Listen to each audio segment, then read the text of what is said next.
El nazismo es una de las corrientes históricas más polémicas, tristes pero relevantes y a su vez influyentes hasta nuestros días. Decir que el nazismo no solamente comprende el periodo de la primera parte del siglo XX, sino también se comprende como una conducta adoptable desde el núcleo de una familia hasta el gobierno de una organización, sociedad o país. Para continuar, habrá que definir el nazismo. ¿Qué es el nazismo?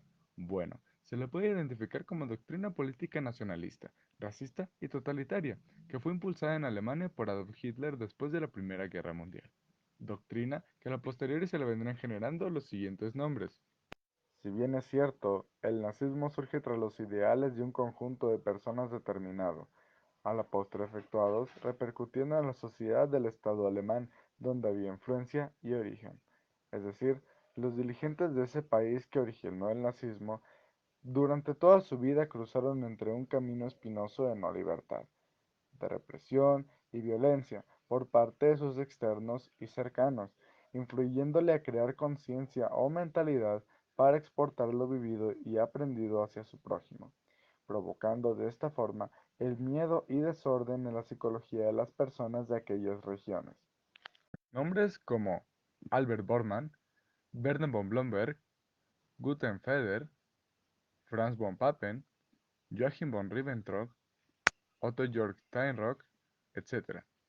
Todos ellos impulsados por la idea de supremacía de la raza blanca y de nacionalidad alemana, y anteponerla sobre cualquier sector político, religioso, cultural o de otra índole en la sociedad, siendo una frase inmortalizada e influyente que reproduciría el nazismo la de debemos asegurarnos de la existencia de nuestra raza y un futuro para los niños blancos. Llega la Segunda Guerra Mundial y tanto países fascistas como la Alemania nazi caen a manos del bloque aliado comandado por los Estados Unidos, Francia e Inglaterra, significando la aparente extinción de la corriente nazi. Llegamos hasta la actualidad y nos podemos a contar que la influencia del nazismo no había desaparecido del todo. ¿Cómo está el nazismo siendo manifestado y, de cierta forma, retomado por la sociedad?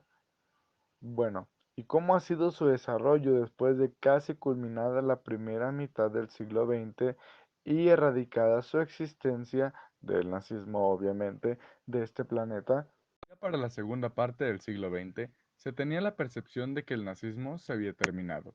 Es decir, ya no habían los genocidios y transgresiones morales, éticas y humanas por parte de las tropas alemanas hacia los reprimidos.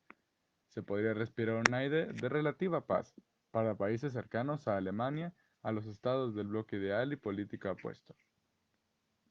Es más, el territorio ocupado por la Alemania nazi ahora era repartido por dos bandos sociopolíticos y económicos distintos. Nos referimos al bloque capitalista y al socialista.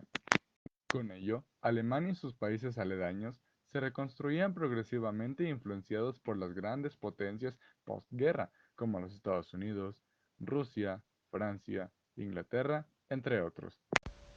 Pudo haberse acabado el estilo de vida y de gobierno de masacre y tristeza, pero la ideología de preservación y de supremacía de una raza seguía latente, ya que si bien todavía había un núcleo de personas con este pensar.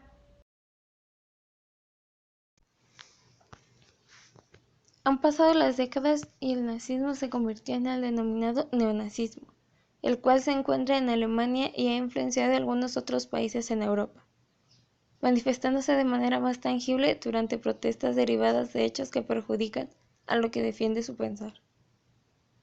Un ejemplo de la manifestación neonazi para tomar justicia propia de atacar a inmigrantes islámicos o árabes, dado al asesinato de un joven alemán a manos de un sirio y un iraquí el año pasado.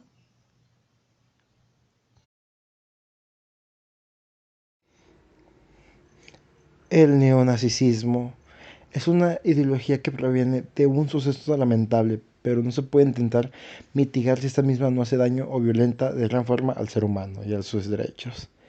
En cambio, debe ser controlada y de cierta forma educarla y actualizarla, ya que el avance de un país también va de la mano a la capacidad de resiliencia y de mirar hacia el progreso en el futuro.